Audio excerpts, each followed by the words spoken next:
محترم حاضرین جمعہ، دینی و ملی بھائیوں، معزز بزرگوں، نوجوان بھائیوں، پردہ نشین ماں اور بہنوں،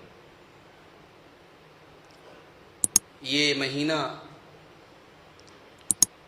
اسلامی کیلنڈر کا 11واں مہینہ چل رہا ہے، ذی القعدہ اس کو کہتے ہیں۔ اس کے بعد جو مہینہ ہے اس کا نام ذی الحجہ ہے۔ ذی الحجہ کے اندر دو عظیم عبادتیں جمع ہوتی ہیں، ایک حج کی عبادت ہے اور ایک قربانی ہے۔ حج اور قربانی، ان دونوں کا تعلق، بڑا گہرا تعلق حضرت ابراہیم علیہ السلام سے۔ اگر آپ غور کریں، حج کے ارکان میں مختلف چیزوں کا تعلق کسی نہ کسی طریقے سے، کسی نہ کسی پہلو سے حضرت ابراہیم علیہ السلام سے۔ سوال یہ پیدا ہوتا ہے کہ ابراہیم علیہ السلام کون ہیں کہ اسلام کی دو عظیم عبادتیں، حج اور قربانی، اس کا تعلق، اس کا ریلیشن حضرت ابراہیم سے۔ تو آج کے خطبہ جمعہ میں مختصر سے وقت میں ہم ابراہیم علیہ السلام کی زندگی کے کچھ اہم واقعات اور ان سے حاصل ہونے والی عبرتیں اور نصیحتیں آپ کے سامنے بیان کریں۔ سب سے پہلے ہم یہ پتہ لگائیں کہ ابراہیم علیہ السلام ہیں کون۔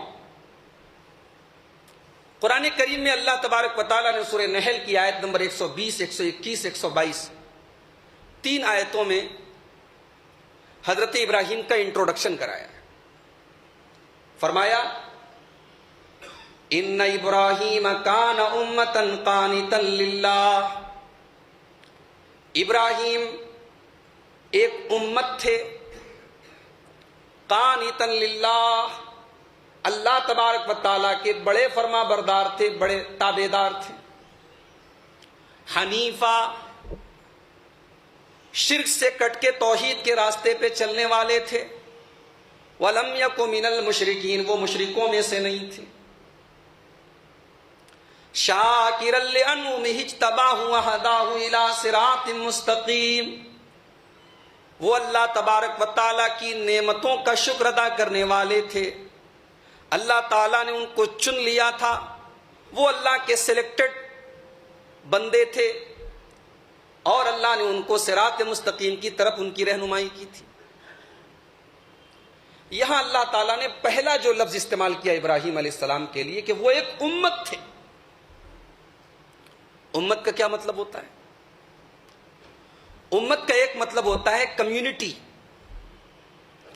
ابراہیم اکیلے ایک کمیونٹی کے برابر تھے، ایک امت کے برابر تھے۔ جب دنیا میں ایک آدمی بھی توحید والا نہیں تھا، اس ماحول میں، اس سماج میں اکیلے توحید کی آواز اٹھانے والے ابراہیم تھے۔ اور امت کا ایک مطلب ہوتا ہے پیشوا، مقتدا، رہبر، لیڈر۔ ابراہیم علیہ السلام لیڈر بھی ہیں۔ ابراہیم علیہ السلام اپنے سے بعد میں آنے والے تمام موحدین کے لیے، تمام اہل توحید کے لیے رہبر ہیں، قائد ہیں، پیشوا ہیں۔ توحید کی راہ میں جب بھی مصیبتیں آئیں، جب بھی پریشانیاں آئیں، توحید کی راہ میں، ایمان کی راہ میں جب قربانی دینے کا وقت آئے تو ابراہیم ایک آئیڈیل کے طور پر ہمیں اور آپ کو نظر آئے۔ دنیا کے ہر اسکول میں، ہر انسٹیٹیوٹ میں، ہر ادارے میں تعلیم کے دو طریقے ہوتے ہیں، ایک ہوتا ہے تھیوری، ایک ہوتا ہے پریکٹیکل۔ اسلام کی تھیوری قرآن اور حدیث ہے، اور اسلام کا پریکٹیکل اگر کسی کو دیکھنا ہو، جس کو دیکھ کے یہ سمجھ میں آ جائے کہ اسلام کس کو کہتے ہیں، توحید کس کو کہتے ہیں، ایمان کس کو کہتے ہیں، تو وہ حضرت ابراہیم علیہ السلام۔ اسی لیے اگر آپ غور کریں تو ابراہیم علیہ السلام کا نام جہاں بھی قرآن میں آتا ہے ان کے نام کے ساتھ مسلم ضرور لگا ہوتا ہے، وہ مسلم تھے. یعنی میرے بندو، اسلام کی تھیوری تو میں نے تمہارے سامنے پیش کر دی، اسلام کا پریکٹیکل اگر دیکھنا ہے تو ابراہیم کی زندگی کو اٹھا کے دیکھو. تو اللہ نے فرمایا کہ ابراہیم اکیلے ایک امت تھے اور اللہ کے قانت تھے. قانت کا کیا مطلب ہوتا ہے؟ اسی سے قنوت بنا ہے جو ہم لوگ وتر کے اندر دعائے قنوت پڑھتے ہیں. قنوت کا معنی عربی میں ہوتا ہے کسی کی اطاعت پابندی سے کرنا. ایک ہوتا ہے کبھی اطاعت کیا کبھی بیٹھ گئے، کبھی تھک گئے، کبھی اپنی خواہشات کے آگے سرنڈر کر دیا. نہیں، یہ اطاعت تو ہو سکتی، اس کو قنوت نہیں کہیں گے. قنوت کس کو کہیں گے؟ دوام الطاعہ. اطاعت میں کنٹینویشن، اطاعت میں ریگولیرٹی، ہمیشہ اطاعت کی جائے، زندگی کے کسی موڑ پر اللہ کی اطاعت سے منہ نہ موڑا جائے. That is called قنوت. اس کو قنوت کہا جاتا ہے. ابراہیم قانت تھے، ڈیووٹڈ ٹو اللہ. ان کی پوری زندگی اللہ کے لیے ڈیووٹڈ تھی. اور کیا تھے؟ شاکرا لانعمہ، اللہ کی نعمتوں کے شکر گزار تھے. شکر کس کو کہتے ہیں؟ ہم لوگ سمجھتے ہیں شکر کا مطلب ہوتا ہے زبان سے یہ کہہ دینا کہ الحمدللہ اللہ کا شکر ہے. یہ بھی شکر ہے، زبان سے اللہ کا شکر ادا کرنا بھی شکر ہے، مگر یہ شکر کی کمپلیٹ ڈیفینیشن نہیں. شکر کس کو کہتے ہیں؟ علامہ ابن قیم رحمۃ اللہ علیہ نے بڑی پیاری ڈیفینیشن بتائی ہے شکر کی. علامہ ابن قیم کہتے ہیں شکر کہتے ہیں ظہور و اثر نعمت اللہ علی عبدہ علی لسانہ ثناء و اعترافا. علامہ ابن قیم کہتے ہیں شکر کا مطلب ہوتا ہے کہ اللہ کی نعمت کا اثر آپ کے اوپر ظاہر ہو. کیسے ظاہر ہو؟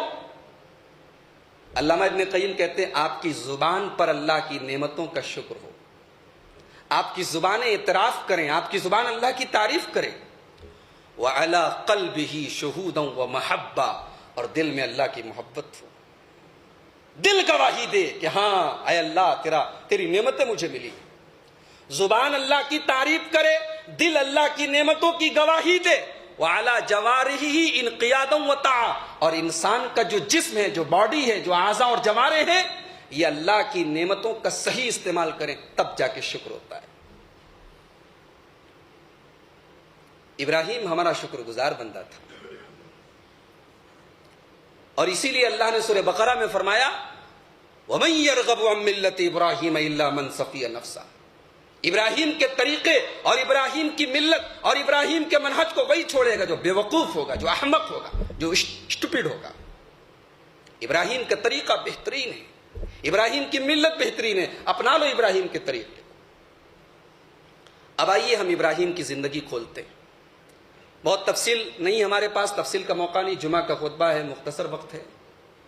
قرآن کریم کے 3 مقامات سے ہم ابراہیم علیہ السلام کی سیرت آپ کے سامنے پیش کریں. سب سے پہلے سورہ انعام کی آیت نمبر 76 سے 79 تک دیکھتے ہیں. ابراہیم علیہ السلام کی قوم 3 طریقے کے شرک میں مبتلا تھی. وہ سورج، چاند اور ستاروں کی بھی پوجا کرتی تھی، وہ بتوں کی بھی پوجا اور عبادت کرتی تھی، اور وہ بادشاہ کے آگے بھی سجدہ کرتی تھی. 3 طریقے کا شرک تھا ان کے. اب ابراہیم علیہ السلام اپنی قوم کو سورج، چاند اور ستاروں کی حیثیت بتا رہے ہیں کہ یہ معبود نہیں ہو سکتے. سمجھانے کا کتنا پیارا انداز ہے، دیکھیے سورہ انعام آیت نمبر 76. فَلَمَّا جَنَّ عَلَيْهِ اللَّيْلُ رَأَىٰ كَوْكَبًا، جب رات ہوتی ہے آسمان میں تارے چمکنے لگتے ہیں. ابراہیم علیہ السلام اپنی قوم کے سامنے کہتے ہیں یہ جو ستارے چمک رہے ہیں یہ میرے پروردگار اور میرے رب ہو سکتے ہیں کیا؟ تم ان کو اپنا رب کہتے ہو، چلو مان لیتے ہیں کہ یہ ہمارے رب ہیں. فَلَمَّا جَنَّ عَلَيْهِ اللَّيْلُ رَأَىٰ كَوْكَبًا قَالَ هَٰذَا رَبِّي. آسمان کے ستاروں کو دیکھ کر ابراہیم علیہ السلام نے اپنی قوم سے کہا چلو میں مان لیتا ہوں کہ یہ میرے رب ہیں. فَلَمَّا أَفَلَا، جب ستاروں کے غائب ہونے کا، ستاروں کے غروب ہونے کا، ستاروں کے ڈوب جانے کا ٹائم آ گیا، ستارے نظروں سے اوجھل ہو گئے، ابراہیم علیہ السلام کہتے ہیں لا احب الآفلین، میں ڈوب جانے والوں کو، میں ختم ہو جانے والوں کو پسند نہیں کرتا. جو ڈوب جائے, جو کسی اور کے کنٹرول اور کسی اور کے پاور سے چلے, وہ رب نہیں ہو سکتا. فَلَمَّا رَأَى الْقَمَرَ بَازِغًا, پھر دوسرے دن چاند نکلا. ابراہیم علیہ السلام نے اپنی قوم کے سامنے چاند کو دیکھ کر کہا ہاذا ربی, کیا یہ میرا رب ہے؟ کیا میں اس کو اپنا رب مان لوں؟ چلو تم کہتے ہو میں مان لیتا ہوں. یہاں ابراہیم علیہ السلام اپنی قوم کو سمجھانے کے لیے ان کی بات کو فرض کر لیتے ہیں, چلو ہم سپوز کر لیتے ہیں, مان لیتے ہیں, فرض کر لیتے ہیں کہ یہ میرا رب ہے. فلما افلا, چاند کے بھی نکلنے کا اور چاند کے بھی غائب ہونے کا ایک ٹائم ہے. چاند کا جب وقت پورا ہو گیا, ٹائم پورا ہو گیا, جب چاند نظروں سے اوجھل ہو گیا, قال لئن لم يهدني ربي لأكونن من القوم الضالين. ابراہیم کہتے ہیں میری قوم کے لوگوں, اگر میرے پروردگار نے مجھے ہدایت نہ دی ہوتی تو میں بھی تمہاری طرح گمراہ ہو جاتا اور چاند کی عبادت کرنے لگتا. پھر اگلے دن صبح ہوئی اور سورج نکلا. سورج سورس آف انرجی. آج بھی بہت سارے لوگ سورج کی عبادت کرتے ہیں. سورج نکلتا ہے تو سورج کے آگے ہاتھ جوڑ کے کھڑے ہو جاتے ہیں. ہمارے اور آپ کے آس پاس رہتے ہیں, مگر ہمیں کبھی توفیق نہیں ہوتی کہ ہم انہیں توحید سمجھا سکیں. سورج نکلا. فلما رأى الشمس بازغة, جب سورج نکلا, قال هذا ربی هذا اکبر. ابراہیم علیہ السلام کہنے لگے اے میری قوم کے لوگوں, یہ تو سب سے بڑا ہے, یہ چاند سے بھی بڑا ہے, یہ ستاروں سے بھی دیکھنے میں بڑا ہے, چلو اس کو ہم اپنا رب مان لیتے ہیں. فلما افلت, جب سورج کے غروب ہونے کا ٹائم آ گیا, شام ہوئی, مغرب کا ٹائم آیا, جب سورج بھی غروب ہو گیا, قال یا قوم انی بریء مما تشرکون. کہا ہے میری قوم کے لوگوں, میں اعلان کرتا ہوں میں تمہارے شرک سے بری ہوں, میں تمہارے شرک سے بیزار ہوں. جن چیزوں کو تم اللہ کے ساتھ شریک کرتے ہو میں ان کی عبادت نہیں کرتا. انی وجہت وجہی للذی فطر السماوات والارض حنیفا. میں اپنا چہرہ اس اللہ کی طرف کر رہا ہوں, میں نے اپنے آپ کو اس اللہ سے جوڑ لیا ہے, میں نے اپنی ذات کو اس اللہ کے لیے قربان کر دیا ہے جس نے زمین و آسمان کو پیدا کیا ہے. وما انا من المشرکین, اور میں مشرک نہیں ہوں. یہ ابراہیم کے سمجھانے کا انداز تھا. اب آئیے قرآن کا 17واں پارہ کھولتے ہیں, سورہ انبیاء دیکھتے ہیں. سورہ انبیاء کی آیت نمبر 51 سے لے کر آیت نمبر 70 تک دیکھتے ہیں. اللہ فرماتا ہے وَلَقَدْ آتَيْنَا إِبْرَاهِيمَ رُشْدَهُ مِنْ قَبْلُ وَكُنَّا بِهِ عَالِمِينَ. ہم نے ابراہیم کو نبی بنانے سے پہلے ہی سوجھ بوجھ دے دی تھی. صحیح کیا ہے, غلط کیا ہے, حق کیا ہے, باطل کیا ہے, دونوں کے بیچ میں ڈیفرنس کرنے کی, دونوں کے بیچ میں فرق کرنے کا ٹیلنٹ اور صلاحیت دے دی تھی. اذ قال لأبیہ وقومہ, یاد کرو جب ابراہیم علیہ السلام اپنے باپ آزر سے کہتے ہیں اور اپنی قوم سے کہتے ہیں ما هذه التماثيل التي انتم لها عاكفون. اے میری قوم کے لوگوں, تم یہ پتھر کی مورتیں بنا کر, تم پتھر کے بت بنا کر ان کے مجاور بن جاتے ہو, ان سے چپک جاتے ہو, ان کے آگے سجدے کرنے لگتے ہو, یہ کیا تم کر رہے ہو؟ قوم کے لوگوں نے بڑا سمپل سا جواب دیا. قالوا وجدنا آباءنا لها عابدین. اے ابراہیم, باپ دادا کو یہی کرتے دیکھا ہے, ہم بھی کر رہے ہیں. باپ دادا کا یہی مذہب تھا, وہ بھی ان کے آگے سجدہ کیا کرتے تھے, ہم بھی یہی کر رہے ہیں. آج بھی حق کی راہ میں سب سے بڑی جو رکاوٹ ہوتی ہے وہ باپ دادا کی اندھی تقلید ہوتی ہے. پہلا جملہ یہی نکلتا ہے, ہمارے باپ دادا غلط تھے کیا؟ ہم اب تک جو کرتے چلے آئے سب غلط تھا کیا؟ باپ دادا کا کسی کام کو کرنا کبھی بھی حق ہونے کی دلیل نہیں رہا. ہمیشہ ہر دور میں باطل پرستوں کی سب سے پہلی دلیل یہی رہی ہے, باپ دادا کو ایسا کرتے دیکھا. ابراہیم علیہ السلام جواب دیتے ہیں لقد کنتم انتم وآباؤکم فی ضلال مبین. اے میری قوم کے لوگوں, تم بھی کھلی ہوئی گمراہی میں ہو, تمہارے باپ دادا بھی کھلی ہوئی گمراہی میں تھے. تم بھی گمراہ, تمہارے باپ دادا بھی گمراہ. قوم کے لوگ کہتے ہیں ابراہیم تم کوئی سیریس بات لے کر آئے ہو یا مذاق کر رہے ہو؟ کیا بولنا کیا چاہتے ہو, کہنا کیا چاہتے ہو؟ قالوا اجئتنا بالحق ام انت من اللاعبین، اے ابراہیم کیا تم کوئی سیریس بات لے کر آئے ہو یا مذاق کر رہے ہو؟ قال بل ربکم رب السماوات والارض الذی فطرہن وانا علی ذلکم من الشاہدین۔ ابراہیم علیہ السلام کہتے ہیں میں مذاق نہیں کر رہا ہوں، میں سیریس بات کہہ رہا ہوں، یہ پتھر کی مورتیں تمہاری رب نہیں ہو سکتی، تمہارا رب تو وہ اللہ ہے جو زمین و آسمان کا کریٹر ہے، جو زمین و آسمان کا رب ہے، اور میں سب سے پہلے اس کی گواہی دے رہا ہوں۔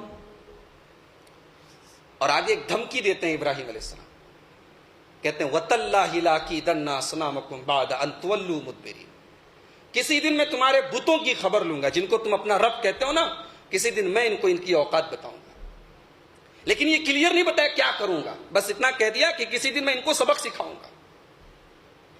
بہرحال قوم کے لوگوں نے ان کی اس بات کا بہت زیادہ نوٹس نہیں لیا، بات آئی گئی ختم ہو گئی۔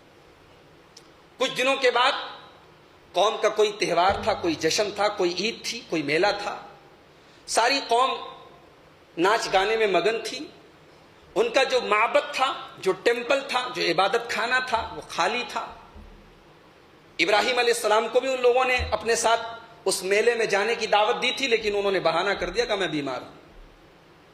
اب ابراہیم علیہ السلام نے جب دیکھا کہ وہاں پہ کوئی نہیں ہے، ایک کلہاڑی ہاتھ میں لیتے ہیں اور اس عبادت خانے میں داخل ہوتے ہیں، اور قرآن کے الفاظ ہیں، قرآن اللہ تبارک و تعالیٰ فرماتا ہے فَجَعَلَهُمْ جُزَازًا، ابراہیم علیہ السلام ان تمام بتوں کو توڑ دیتے ہیں، ان تمام بتوں کو توڑ کے ختم کر دیتے ہیں۔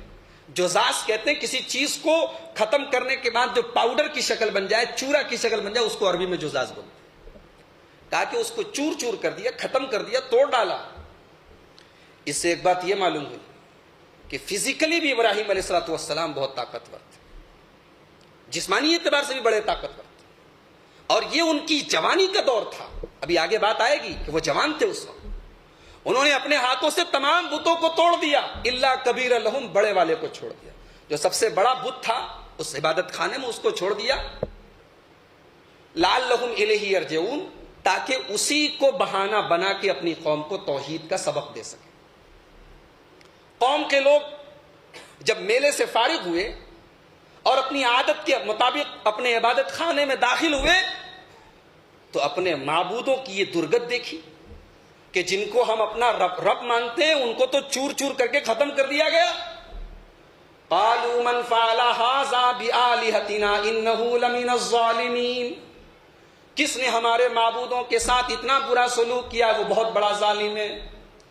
قالوا سمعنا فتى يذكرهم يقال له ابراہیم، قوم ہی کے اندر کچھ لوگوں نے کہا ابراہیم نام کا ایک نوجوان تھا جو ان بتوں کی برائی کیا کرتا تھا، اسی کا کام ہوگا۔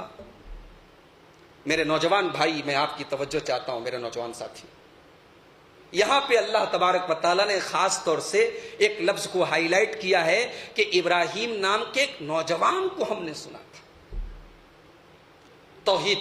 توحید کا جھنڈا بلند کرنا اور شرک کو ختم کرنا، یہ نوجوان کا کام ہے۔ آج ہمارا نوجوان کہاں جا رہا ہے، کس ٹریک پر جا رہا ہے، اس کا کیا کام ہو چکا ہے، بتانے کی ضرورت نہیں۔ ان بتوں کو توڑنے والا ابراہیم نام کا ایک نوجوان ہے، ہماری اور آپ کی طرح ایک نوجوان ہے، 20 سال کا 25 سال کا نوجوان۔ اسے پتا نہیں تھا، ابراہیم کو پتا نہیں تھا اس کام کا انجام کیا ہو سکتا ہے پوری قوم کے لوگ ٹکا بوٹی کر دے، ختم کر دے، اور کوئی سپورٹر بھی نہیں۔ ایک ہوتا کہ چلو میں ایک ہمت کا کام کرتا ہوں، کم سے کم میرے کچھ فالوورز ہیں، کچھ ماننے والے ہیں، کچھ میرے ہیلپر ہیں، کچھ سپورٹر ہیں، کوئی سپورٹر نہیں۔ بنا کسی سپورٹ کے ایک ہی سپورٹ ہے، اللہ کا، اسی کی توحید کے لیے ابراہیم علیہ السلام نے اتنا بڑا اسٹیپ اٹھا لیا، اتنا بڑا قدم اٹھا لیا۔ قوم کے لوگوں نے کہا ابراہیم نام کا ایک نوجوان اسی کا کام ہے، کہا بلاؤ اس کو۔ بلایا گیا ابراہیم، کہا ابراہیم تمہارا کام ہے یہ؟ ابراہیم علیہ السلام نے کہا نہیں، میرا کام نہیں، بل فعلہ کبیرہم ھذا، بڑے والے بت کا کام ہے۔ دیکھو سب ختم ہو گئے، وہ بچا ہوا ہے، اسی کا کام ہے۔ یہاں بظاہر ایسا لگتا ہے کہ ابراہیم علیہ السلام نے جھوٹ بولا، اور بخاری شریف کی ایک حدیث ہے کہ ابراہیم علیہ السلام نے اپنی زندگی میں 3 بار جھوٹ بولا، 3 بار ایسی باتیں کہیں جو جھوٹ تھی۔ ہمارے اس دور کے بعض علماء نے کہا کہ ایک نبی کو جھوٹا ماننے سے بہتر ہے کہ حدیث کو جھوٹا کہہ دیا جائے۔ حدیث صحیح ہے، بخاری کی حدیث، کہا کہ ایک نبی کو جھوٹا کہنے سے بہتر ہے حدیث کو جھوٹا کہہ دیا جائے۔ دیکھیے، کسی چیز کے 2 پہلو ہوتے ہیں۔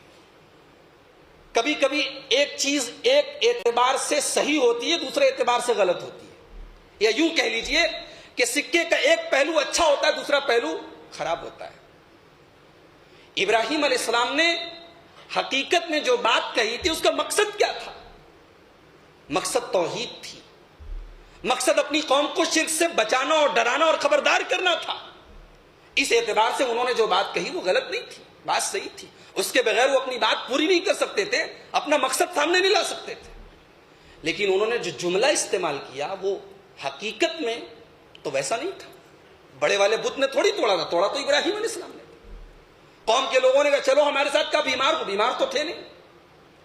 تو ایک پہلو کے اعتبار سے اس کو ہم عربی زبان میں کذب جس کو کہا جاتا ہے، یہ اردو میں جھوٹ کہا جا سکتا ہے، جھوٹ کہہ سکتے ہیں، مگر اگر ہم دوسرے اعتبار سے دیکھیں تو یہ کوئی غلط بات نہیں تھی جو ابراہیم علیہ السلام نے کہی۔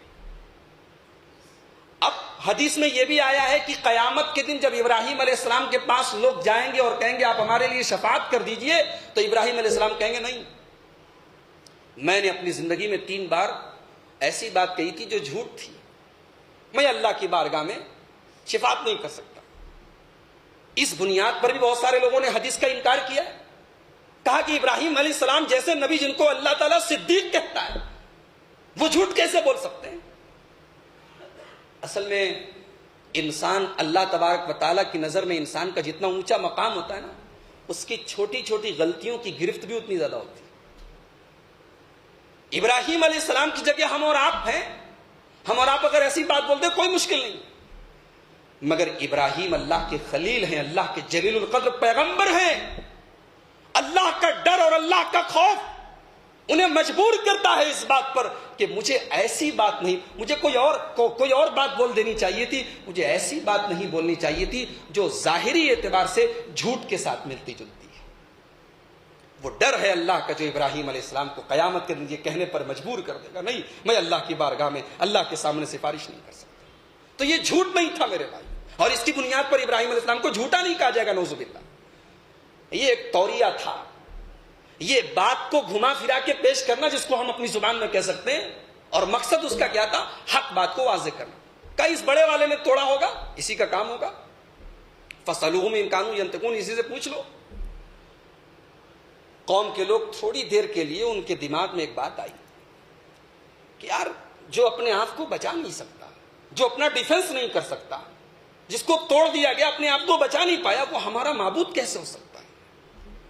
تو 2 منٹ کے لیے ان کے دماغ میں کام کیا اور آپس میں کہنے لگے انکم انتم الظالمون، ہم ہی لوگ ظالم ہیں، ہم ہی لوگ غلط ہیں، ہم ہی لوگ غلطی پر ہیں۔ ثم نکسوا علی رؤوسہم، لیکن تھوڑی ہی دیر کے بعد پلٹ گئے، اس لیے کہ برسوں سے دماغ کے اوپر جو شرک کی گرد و غبار، جو شرک کا شاید ہے، جو شرک کا پردہ پڑا تھا، وہ اتنی آسانی سے جانے والا نہیں تھا۔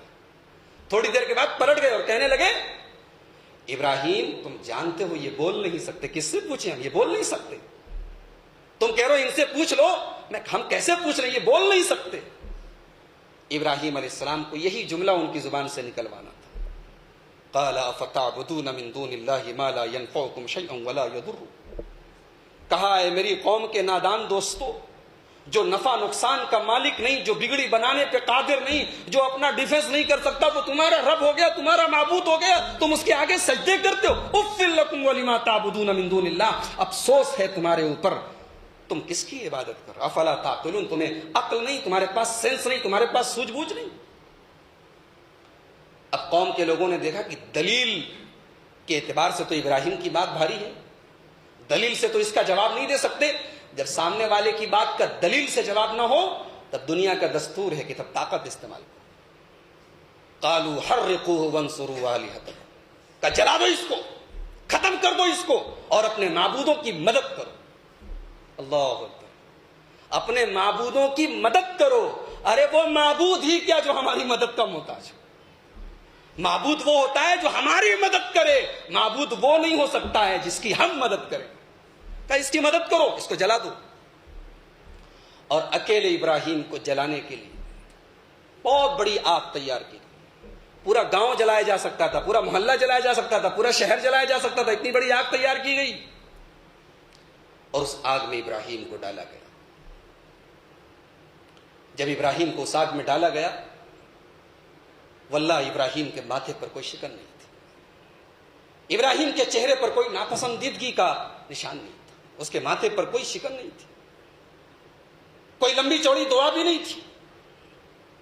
ان کی زبان پر بس ایک جملہ تھا، حسبی اللہ و نعم الوکیل، میرے لیے اللہ کافی ہے، اللہ کام بنانے والا ہے، اللہ کا کارساز ہے، اللہ وکیل ہے، اس سے بہترین کوئی وکیل نہیں۔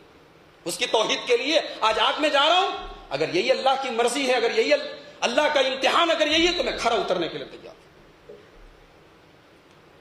اللہ تعالیٰ اگر چاہتا بارش کے فرشتوں کو بھیج دیتا کہ پانی برسا تو آگ کو بجھا دو، ہواؤں کے فرشتوں کو بھیج دیتا جاؤ ہوائیں چلا تو ابراہیم کے لیے آگ کو ٹھنڈا کر دو، مگر ابراہیم نے توحید کے لیے اور صرف اپنے رب کے لیے ابراہیم نے آگ میں جانا گوارا کیا ہے، تو آج اللہ نے فرشتوں کو بھی بیچ میں ذریعہ نہیں بنایا، اللہ نے ڈائریکٹ آگ سے کہا، قلنا یا نار کونی بردا وسلاما علی ابراہیم، ہم نے کہا اے آگ تو ٹھنڈی ہو جا اور سلامتی والی ہو جا ابراہیم کے لیے۔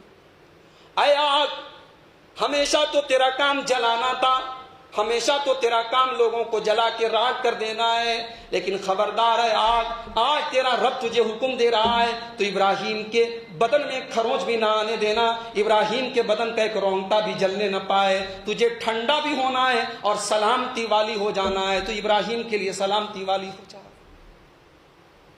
اللہ نے اپنے خلیل کو اس آگ سے بچایا۔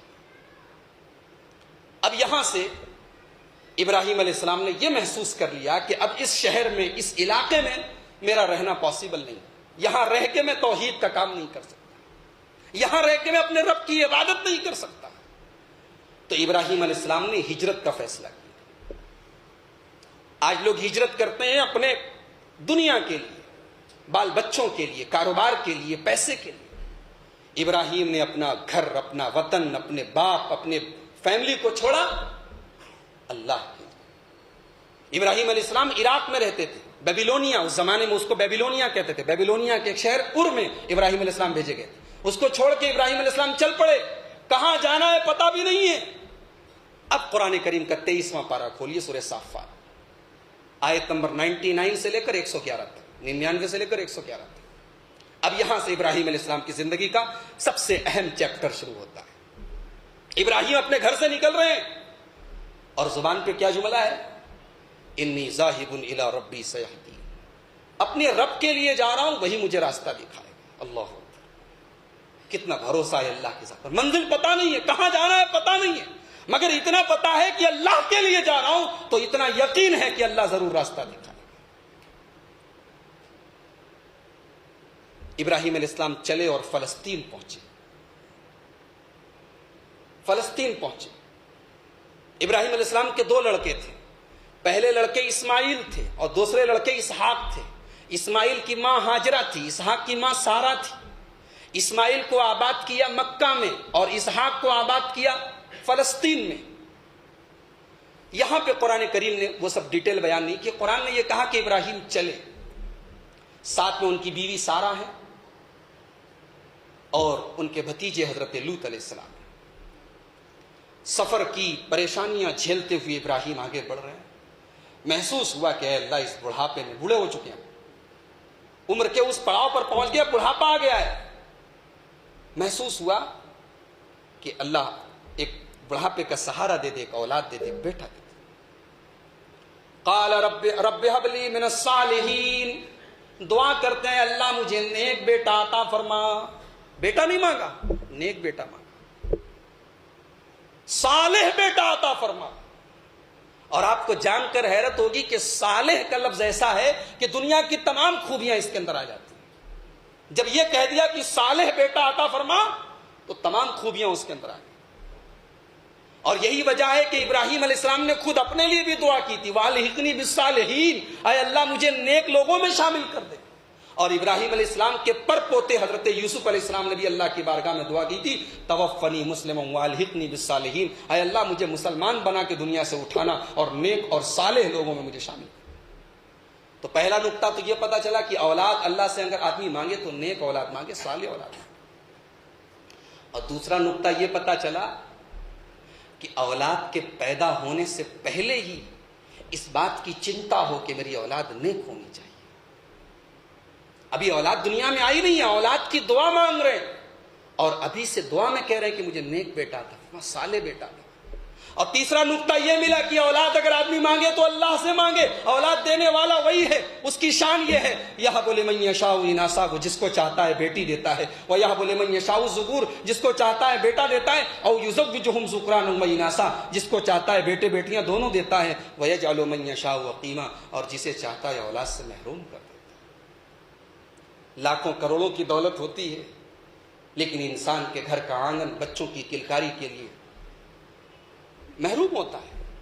انسان کے اختیار میں نہیں، اللہ دیتا ہے، اللہ ہی سے مانگا جائے. یہ پتا چلا اللہ کہتا ہے ابراہیم نے ہم سے دعا مانگی فَبَشَّرْنَاهُ بِغُلَامٍ حلیم، ہم نے ابراہیم کو ایک حلیم بیٹے کی بشارت سنائی. حلیم مانے حیدرآباد میں تو حلیم ایک کھانے کا نام ہے ماشاءاللہ، لیکن عربی میں حلیم اللہ کا ایک نام بھی ہے. اور عربی میں حلیم کہتے ہیں فاربیئرنگ، پیشنٹ، یعنی سوجھ بوجھ رکھنے والا، صبر سے کام لینے والا، غصے کو کنٹرول کرنے والا، جذباتی نہ ہونے والا. یہ تمام معنی حلیم کے اندر آ جائے گا. ہم نے ابراہیم کو ایک حلیم بیٹا دیا. انہوں نے کیا مانگا تھا؟ ایک نیک بیٹا عطا فرما.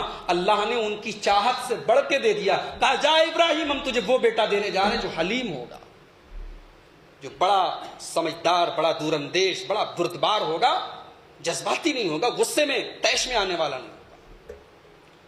فَلَمَّا بَلَغَ مَعَهُ السَّعْيَ قَالَ يَا بُنَيَّ إِنِّي أَرَىٰ فِي الْمَنَامِ، جب وہ لڑکا اپنے باپ کا ساتھ دینے کے لائق ہو گیا، جوان ہو گیا، باپ کا سہارا بننے کے قابل ہو گیا، ابراہیم علیہ السلام کی زندگی کا سب سے بڑا امتحان آ گیا. اللہ نے ابراہیم کو خواب میں دکھایا کہ وہ اپنے ہی ہاتھوں سے اپنے اکلوتے بیٹے کو، جو وطن سے دور، ملک سے دور، شہر سے دور، اس اجنبی ملک میں ان کا سہارا ہے، اسی بیٹے کو ابراہیم اپنے ہاتھوں سے ذبح کر رہے ہیں. ابراہیم علیہ السلام نے خواب میں دیکھا. نبی کا خواب برحق ہوتا ہے، نبی کا خواب سچا ہوتا ہے. ابراہیم سمجھ گئے کہ یہ اللہ کی طرف سے حکم ہے، اور ایک بار نہیں کئی بار خواب میں دیکھا. ابراہیم علیہ السلام اپنے رب کے اس امتحان پر کھرے اترنے کے لیے تیار ہو گئے. قرآن کہتا ہے فَلَمَّا بَلَغَ مَعَهُ السَّعْيَ، جب اس ابراہیم کا بیٹا اپنے باپ کے ساتھ چلنے کے لائق ہو گیا، ابراہیم علیہ السلام اپنے بیٹے کے پاس آئے اور کہنے لگے یا بنیا انی اریٰ فی المنام انی اذبحک فانظر ماذا تری، اے میرے بچے میں نے خواب دیکھا ہے، میں نے سپنا دیکھا ہے کہ میں تجھے اپنے ہاتھوں سے ذبح کر رہا ہوں، فانظر ماذا تری، تو بتا کہ تیری کیا رائے ہے. بیٹے سے رائے کیوں مانگ رہے ہیں؟ یہ بتانے کے لیے کہ کوئی اہم معاملہ ہو تو اولاد سے رائے لے لینی چاہیے. ماں باپ کو چاہیے کہ کوئی بڑا ڈیسیزن لیں تو اولاد کو بھروسے اور ٹرسٹ میں لے کے کام کریں. اور ایک نقطہ اور ملا کہ ابراہیم یہ دیکھنا چاہتے کہ میرا بیٹا ہے کتنے پانی میں. اس کی تربیت جو میں نے کی ہے اس تربیت کا آج امتحان ہے کہ دیکھیں میرا بیٹا جواب کیا دیتا ہے. اور بیٹے سے یہ بھی نہیں کہا کہ یہ اللہ کی طرف سے امتحان ہے. بیٹے کے سامنے ایز اٹ از جو میٹر تھا وہ بتا دیا کہ میں نے خواب دیکھا ہے کہ میں تجھے ذبح کروں، اب تو بتا تیری کیا رائے.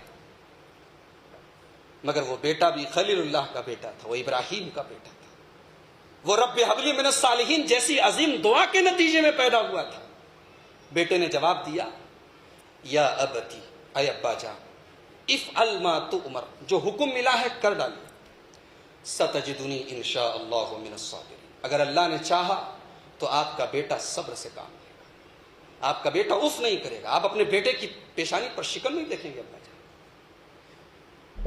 باپ نے اتنی خطرناک بات کہی، بیٹے کی جان لینے کی بات کہی. بھئی اس بات کا مطلب کیا ہوا کہ میں نے خواب دیکھا کہ میں تجھے ذبح کر رہا ہوں، اس کا مطلب کیا ہوا؟ مطلب یہی ہوا نا کہ مجھے حکم دیا گیا میں تجھے مار دوں، ختم کر دوں. آج کا کوئی بیٹا ہوتا تو کیا جواب دیتا؟ اس کا ریئیکشن کیا ہوتا؟ اس کا رسپانس کیا ہوتا؟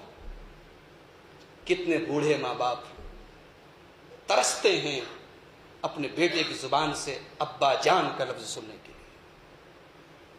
ان کے بڑھاپے، ان کا بڑھاپا سسکیوں اور آنسوؤں میں گزر جاتا ہے. اولاد کو اتنی فرصت نہیں کہ اپنے باپ کے پاس 2 منٹ بیٹھ سکے. جبکہ اولاد نے ان سے یہ نہیں کہا کہ میں تجھے ذبح کرنے جا رہا ہوں، یا باپ اپنے بیٹے کو ذبح کرنے کی بات کر رہا ہے، مگر بیٹے کا احترام دیکھو، بیٹے کی اپنے باپ سے محبت دیکھو کہ اس نازک موقع پر بھی ابراہیم کا بیٹا کہتا ابا جان کر ڈالیے آپ کو جو حکم ملا ہے. اور یہ نہیں کہا کہ یہ میرا بڑپن ہے، میرا کمال ہے. کہا اگر اللہ نے چاہا، اللہ کے اوپر، اللہ کے حوالے کر دیا. پتا چلا کہ کسی کام کے بارے میں آپ لاکھ شیور ہیں، آپ کو یقین ہے کہ میں یہ کام کروں گا، مگر پھر بھی یہ مت کہیے کہ میں کر ہی لوں گا، انشاءاللہ لگا دیجیے. اس میں اللہ کی مشیت جوڑ دیجیے. اگر آپ نے انشاءاللہ لگا دیا تو اللہ کی مدد آپ کے ساتھ ہو جائے گی. آپ نے انشاءاللہ نہیں لگایا تو کام ہونے والا بھی رہے گا تو ہو سکتا ہے کہ نہ ہو. اسماعیل نے اپنے حوالے نہیں کہا، اللہ نے چاہا تو آپ مجھے صبر کرنے والا پائیں. فلما اسلما، جب دونوں باپ بیٹے اسلام لے آئے. یہاں اللہ نے اسلمہ کا لفظ استعمال کیا. ہم لوگوں نے کیا سمجھا؟ کرتا پائجامہ جبہ قبہ پہن لیا بن گئے مسلمان، ٹوپی لگا لی ہو گئے مسلمان. اسلام کہتے ہیں ٹو سبمیشن کرنے کو، ٹو سرنڈر کرنے کو، اللہ کے حکم کے آگے اپنے آپ کو جھکانے اور سر تسلیم کھم کرنے کا نام اسلام ہے. فلما اسلما، جب دونوں باپ بیٹے اسلام لے آئے، باپ بھی امتحان کے لیے تیار ہو گیا، بیٹا بھی امتحان کے لیے تیار ہو گیا. وَتَلَّهُ لِلْجَبِينِ، اور باپ نے بیٹے کو جبین کے بل لٹایا. اردو میں جبین کے معنی ہوتے ہیں ماتھا، مگر عربی میں جبین بولتے ہیں، یہ ماتھے کی جو سائیڈ ہوتی ہے اس کو جبین بولتے ہیں. ماتھے کو عربی میں جبہہ بولتے ہیں. اور ہر انسان کے سر پہ 2 جبین ہیں، ایک رائٹ سائیڈ ایک لیفٹ سائیڈ. تو قرآن کہتا ہے کہ باپ نے بیٹے کو جبین کے بل لٹایا. اس لیے اس کی صحیح تفسیر یہ ہے کہ ابراہیم علیہ السلام نے اپنے بیٹے کو کروٹ کے بل لٹایا. یہ زیادہ بہتر تفسیر، حالانکہ بعض مفسرین نے یہ تفسیر بھی کی ہے کہ پیشانی کے بل لٹایا، مگر جبین کا لفظ بتا رہا ہے کہ پیشانی نہیں، پیشانی کا جو سائیڈ ہے کروٹ کے بل لٹایا، جیسے ہم لوگ اپنے جانوروں کو لٹاتے ہیں. اور قریب تھا کہ باپ کی چھری سے بیٹا ذبح ہو جائے. ابراہیم تیار ہے، باپ بھی تیار ہے، بیٹا بھی تیار ہے. وَنَادَيْنَاهُ أَن يَا إِبْرَاهِيمُ قَدْ صَدَّقْتَ الرُّؤْيَا، اور ہم نے آواز دی اے ابراہیم رک جاؤ، قد صدقت الرؤیا، تم نے اپنا خواب سچا کر دیا. تم نے خواب میں یہ نہیں دیکھا تھا کہ بیٹا مر گیا، تم نے یہ دیکھا کہ تم اپنے بیٹے کی گردن پہ چھری چلا رہے تھے، تو خواب تو سچا ہو گیا نا. ہمارا مقصد تمہارے بیٹے کو مارنا نہیں تھا، ہمارا مقصد تمہارے مقام کو اور بلند کرنا تھا. ہمارا مقصد دنیا کو یہ بتانا تھا کہ تمہیں ہم نے اپنا خلیل ایسے ہی نہیں بنایا ہے، یہ مرتبہ، یہ مقام، یہ فضیلت تمہیں کیوں ملی ہے یہ بتانا تھا. اِنَّا كَذَلِكَ نَجْزِي الْمُحْسِنِينَ، اے ابراہیم ہم نیک لوگوں کو ایسے ہی بدلہ دیتے ہیں. اِنَّ هَذَا لَهُوَ الْبَلَاءُ الْمُبِينُ، یہ بہت بڑا امتحان تھا جو تم نے پورا کر دکھایا. وَفَدَيْنَاهُ بِذِبْحٍ عَظِيمٍ، اور اللہ کہتا ہے ہم نے اسماعیل کے بدلے ابراہیم کو ایک بڑا ذبیحہ عطا فرمایا. مفسرین نے لکھا ہے کہ ایک میڑھا اسماعیل علیہ السلام کی جگہ ایک میڑھا اللہ کے حکم سے آیا اور وہ میڑھے کی گردن پہ چھری چلی، میڑھا ذبح ہوا، اسماعیل زبان ہوا. وَتَرَكْنَا عَلَيْهِ فِي الْآخِرِينَ، اور اللہ کہتا ہے کہ ہم نے ابراہیم کے اس طریقے کو بعد والوں کے لیے جاری کر دیا. ہزاروں سال گزر گئے، ابراہیم کی وہ سنت آج بھی جاری ہے، اور اس سنت کو اثر نو ہمارے پیارے نبی محمد رسول اللہ صلی اللہ علیہ وسلم نے بھی جاری کیا. اور آج دنیا بھر کے مسلمان اپنے نبی صلی اللہ علیہ وسلم کی اقتدا کرتے ہوئے ابراہیم علیہ السلام کی اس سنت کو تازہ کرتے ہیں. اس کے بعد اللہ کہتا ہے سلام علی ابراہیم، ابراہیم کے اوپر سلام ہو، کذالک نجزی المحسنین، ہم نیک لوگوں کو ایسے ہی بدلہ دیتے ہیں. وَبَشَّرْنَاهُ بِإِسْحَاقَ نَبِيًّا مِّنَ الصَّالِحِينَ، اور ہم نے اس ابراہیم کو اسحاق کی شکل میں بھی ایک بیٹا عطا فرمایا۔ یہ تو اسماعیل تھے، ہم نے ایک اور بیٹا دیا اسحاق، اور اسحاق بھی نبی ہوئے اور نیک ہوئے۔ اور پھر اسحاق کے بیٹے یعقوب ہوئے، اور یعقوب کے 12 بیٹے ہوئے، اور ان 12 بیٹوں سے بنی اسرائیل کے 12 قبیلے ہوئے، اور یہی وہ نسل تھی جس میں آگے نبیوں کا سلسلہ جاری کیا گیا، اور ادھر اسماعیل علیہ السلام کی نسل سے عرب کے لوگ پیدا ہوئے، اور انہی کی نسل میں ہمارے پیارے نبی اکرم صلی اللہ علیہ وسلم پیدا ہوئے۔ تو اللہ فرماتا ہے کہ ہم نے ان کی اولاد میں برکت دی۔ وبارکنا علیہ وعلی اسحاق، ہم نے ابراہیم کی اولاد میں بھی برکت دی اور ان کے بیٹے اسحاق کی اولاد میں بھی برکت دی۔ وَمِن ذُرِّيَّتِهِمَا مُحْسِنٌ وَظَالِمٌ لِنَفْسِهِ مُبِينٌ، لیکن ان کی اولاد میں دونوں طرح کے لوگ تھے۔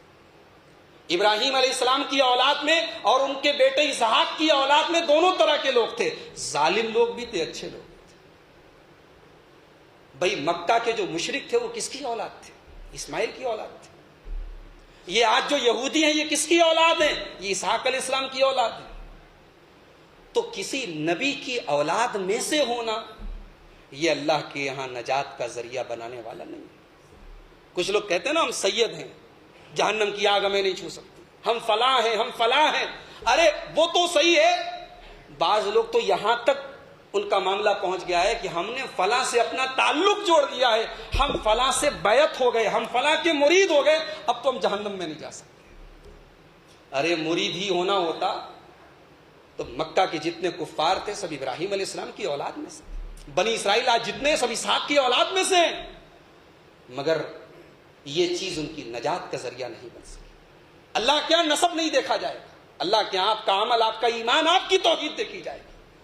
ورنہ نوح علیہ السلام جیسا پیغمبر، ان کا بیٹا، قرآن کہتا ہے کہ بیٹا ان کی آنکھوں کے سامنے ڈوب گیا اور نوح علیہ السلام اپنے بیٹے کو نہیں بچا سکے۔ کسی شاعر نے بڑی سچی بات کہی ہے، بغاوت پر ہو آمادہ تو ڈوبے نوح کا بیٹا، بغاوت پر ہو آمادہ تو ڈوبے نوح کا بیٹا، یہاں نام و نسب کی برتری سے کچھ نہیں ہوتا، آپ کا خاندان کتنا عالی شان ہے، آپ کس کا نسب کتنا اونچا ہے، اللہ کے ہاں ڈزنٹ میٹر، اس کی کوئی ویلیو نہیں ہے۔ ویلیو اس کی ہے آپ کا عمل کیسا، آپ کا ایمان کیسا ہے، آپ کا تقوی کیسا ہے۔ یہ ابراہیم علیہ السلام کی سیرت کے تعلق سے چند اہم باتیں تھیں۔ مجھے اس بات کا اندازہ ہے بہت سارے اہم پوائنٹس تھے جو میں نہیں رکھ سکا یا وہ ذکر میں نہیں آ سکے کیونکہ مختصر سا وقت ہے۔ انشاءاللہ کبھی آگے اگر موقع ملا مزید تفصیل کے ساتھ اس موضوع کو دوبارہ آپ کے سامنے پیش کیا جائے گا۔ اور میں آپ سب کو دعوت دیتا ہوں کہ قرآن کریم میں ابراہیم علیہ السلام کی زندگی کے بارے میں جو 3 مقامات میں نے بیان کیے، ایک سورہ انعام ہے، ایک سورہ انبیاء ہے، ایک سورہ صافات ہے، ان تینوں کا غور سے مطالعہ کریں تاکہ ابراہیم علیہ السلام کی زندگی کو سمجھنے میں ہمیں اور آپ کو آسانی ہو۔ اللہ تعالیٰ اس جلیل القدر پیغمبر کی سیرت کو ہمیں سمجھنے اور ان کے نقش قدم پر ہم سب کو چلنے کی توفیق عطا فرمائے۔ رب العالمین ہمارے دین و ایمان کی، ہماری توحید کی حفاظت فرمائے۔ اللہ پوری امت کو، پوری ملت اسلامیہ کو شرک اور بدعت سے بچنے اور توحید کے راستے پر چلنے کی توفیق عطا فرمائے۔ اللہ پوری دنیا کے مسلمانوں کی، تمام اہل ایمان کی، تمام اہل اسلام کے جان و مال کی، ان کے عزت و آبرو کی حفاظت فرمائے۔ اللہ ہماری مسجدوں کی، ہمارے دینی اداروں کی، ہمارے علماء کی، ہمارے دعات کی حفاظت فرمائے۔